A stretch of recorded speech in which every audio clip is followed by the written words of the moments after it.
A adesão a tratados de direito internacional privado costuma representar um desafio aos Estados federais. Isso porque, muitas vezes, o ente federado detém autonomia legislativa plena para a disciplina normativa das relações privadas.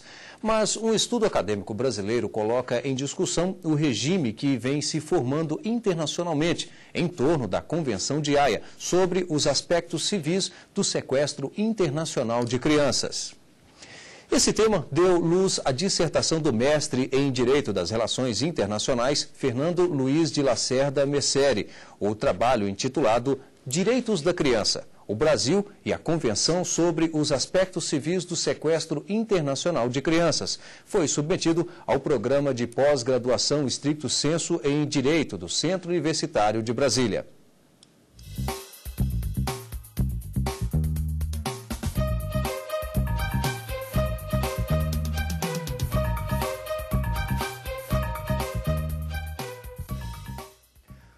Hoje, o trabalho é tema do Academia, que destaca também a bibliografia utilizada no desenvolvimento da dissertação sobre os direitos da criança. O professor do mestrado em Direito da Universidade Católica de Brasília e doutor em Direito pela USP, Ronaldo Marton, no quadro Banca Examinadora. Tem inscrições abertas num programa de Bolsa de Estudo na Alemanha para 2010, no quadro internacional. E o perfil de Aliomar Baleiro, ministro aposentado do STF. Tudo isso no Academia, que começa agora. Para debater este estudo científico, convidamos Suzana Borges Viegas de Lima, advogada e professora de Direito Civil da Universidade de Brasília, e Sergimar Martins de Araújo, professor de Direito Internacional Privado do Centro Universitário do Distrito Federal, UniDF, a quem eu gostaria aqui de agradecer pela presença, por aceitar o nosso convite da TV Justiça para participar do programa Academia, e também ao professor Fernando Luiz de Lacerda, a quem também já passo a palavra para fazer a apresentação do seu trabalho. Muito obrigado. É uma satisfação grande estar presente aqui. Agradeço o convite e a oportunidade de discutir esse tema que chamou minha atenção alguns anos atrás. Não é um texto tão recente, é um texto de 2005, no período em que eu estava na Advocacia da União, trabalhando no Departamento Judicial Internacional. Ali eu me deparei, tive a oportunidade de enfrentar provavelmente o primeiro caso que envolveu a atuação do Estado brasileiro num requerimento de devolução de criança. Então comecei a estudar o tema, percebi que havia um número muito reduzido de textos produzidos em língua nacional, havia passagens muito limitadas sobre o assunto e comecei a pesquisar e havia também ingressado no programa de mestrado do Uniceub e adotei o tema como tese de dissertação de mestrado. Desenvolvi a pesquisa em 5 blocos, basicamente. Não é? Primeiro abordando os direitos da criança e o direito internacional, propriamente dito. Não é? De modo que, a partir daí, com a análise dos textos normativos sobre direitos da criança e, especificamente, a convenção que me interessava, a Convenção da Haia sobre os efeitos civis do sequestro internacional de crianças. Logo adiante, abordei a experiência brasileira, que se iniciava. Já tínhamos uma decisão em 2002 que procurava fundamentar-se na Convenção e, finalmente, alguns aspectos das decisões internacionais. A Convenção já era utilizada no mundo desde 1980, é um texto de 1980, e só a partir de 2000 que estava sendo utilizada no Brasil. Portanto, a bibliografia internacional, a experiência internacional já era bastante robusta. No Brasil é que estávamos engatinhando. Pois bem, esse texto, a Convenção, é um texto de cooperação internacional. Tratando-se de um texto de cooperação internacional, é muito importante ter em mente os princípios regentes da cooperação especificamente e o comportamento dos outros estados. Porque cooperar significa que os estados envolvidos irão ter um comportamento que seja harmônico. Esse é um pressuposto que todos os que analisam a Convenção, penso eu, devem ter em mente, né? Com o distanciamento que o tempo proporcionou, estamos em 2009, o texto foi fechado em 2005, né? Penso que os julgadores, os intérpretes, todos aqueles que abordam esse tema, abordam, sobretudo, as convenções de cooperação, devem ter em mente o princípio da reciprocidade.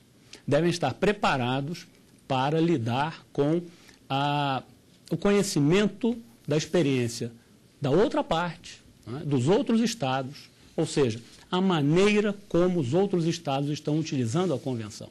Não basta nós buscarmos as nossas impressões sem termos atenção à maneira como a outra parte está se comportando. Feita essa observação, para sintetizar o texto, né, o que de mais relevante a Convenção tem? Né? A Convenção procura limitar um ato ilícito de transferência de crianças de um estado para outro. A Convenção procura harmonizar as relações em família, né, assegurando que a criança, cujo interesse é o interesse superior em jogo, frente a todos os outros interesses envolvidos, o da criança deverá sempre ser considerado o superior, a criança sofra o mínimo possível no seu ambiente de residência habitual. Esse é o elemento de conexão, para aqueles que lidam com o direito internacional privado, sabem que o elemento de conexão é aquele que é empregado em regras de conexão para apontar a ordem jurídica que deverá enfrentar uma questão. Né? No caso da Convenção, o elemento de conexão residência habitual é utilizado para apontar o Estado que deverá proporcionar a jurisdição a respeito de guarda e visita da criança e também o direito aplicável às relações de guarda e visita da criança. Então, residência habitual como elemento de conexão. Pois bem, quando se observa, esse é o norte, é o ponto central, poderíamos dizer, da Convenção. Quando se observa que a criança foi transferida com violação de direito de guarda ou visita, sendo retirada do seu local de residência habitual, temos um ponto de incidência para a Convenção. Se a criança tiver sido, repito, se ela tiver sido retirada do seu local de residência habitual, com violação de direito de guarda ou de visita, temos a incidência da Convenção. Os Estados signatários se comprometem, que tenham também, né, o texto vigente, esse ponto também é muito importante, porque esta Convenção adota uma sistemática de vigência bastante diferente de todas as outras convenções internacionais, e isso muitas vezes é negligenciado. Pois bem, quando ocorre essa violação, temos a incidência da Convenção e o Estado que é parte na Convenção assume o compromisso de devolver a criança. Não é uma devolução fechada, que tenha que ser realizada a qualquer custo. Não é. Por quê? Porque acima do interesse dos Estados em cooperar está qual interesse? O interesse da criança.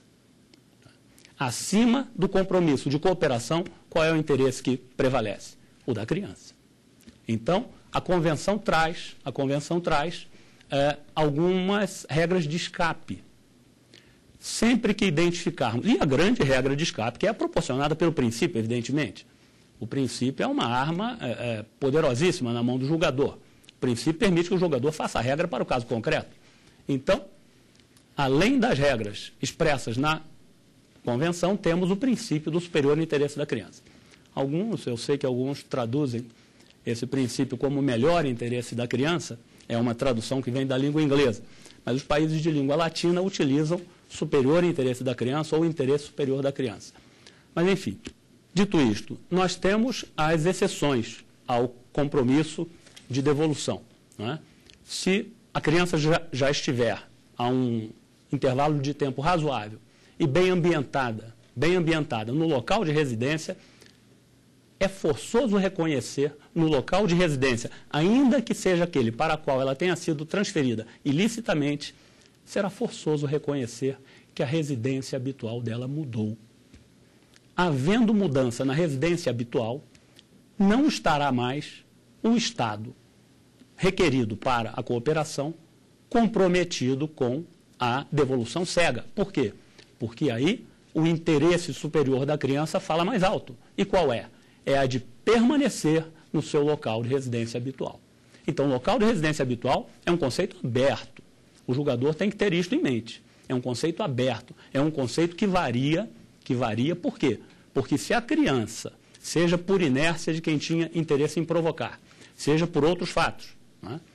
Se a criança está bem aclimatada, bem integrada a um novo ambiente, não haverá violação da convenção caso a ordem jurídica do local onde a criança estiver reconhecer que aquele passou a ser o novo local de residência habitual, né? Além disso, se houver riscos para o Estado, riscos para a criança no caso da transferência, riscos que podem estar associados, seja a ordem institucional do Estado requerente, seja a estrutura familiar que a demanda, né? Se por acaso o interesse da criança estiver atingido de alguma forma, o Estado local estará autorizado, né? Nós temos dois pontos bastante importantes, né, nessa convenção. Como eu disse, algumas vezes são negligenciados. Um deles é a vigência da convenção, né? Essa convenção vigora para estados como o Estado brasileiro, que aderiu após ter sido formada e posta em vigor em 1980, não é? Desde que os outros estados já aderentes antes do Brasil tenham expressamente acolhido o Brasil. Isso significa o seguinte: se um Estado que não acolheu expressamente o Brasil, ou se um particular provoca o Estado brasileiro, não sendo oriundo de um Estado que tenha acolhido o Brasil, na Convenção, o Brasil não estará obrigado a cooperar nos termos da Convenção, porque não estará vigente para aquele Estado. Aí, as nossas regras internas, e até mesmo com amparo na Convenção, mas sem eventual violação de compromisso internacional de cooperação.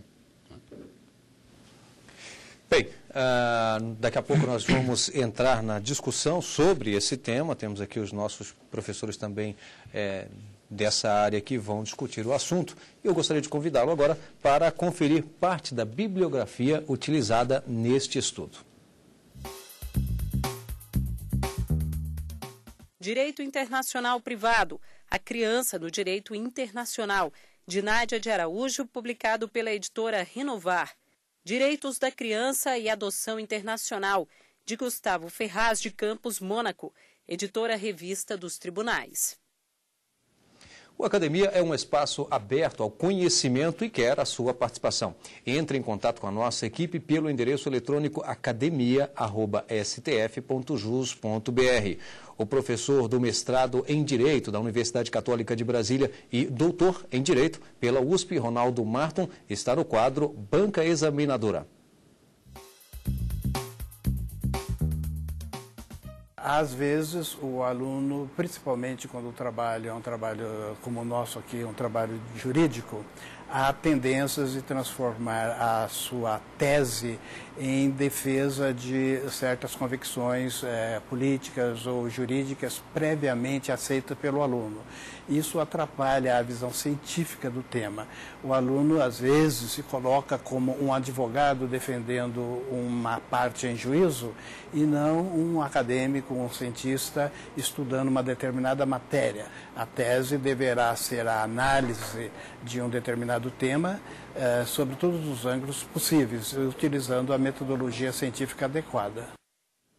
Tá aí as dicas para você. E nós vamos agora a um pequeno intervalo e voltaremos com o debate sobre direitos da criança, o Brasil e a Convenção sobre os aspectos civis do sequestro internacional de crianças. Até já!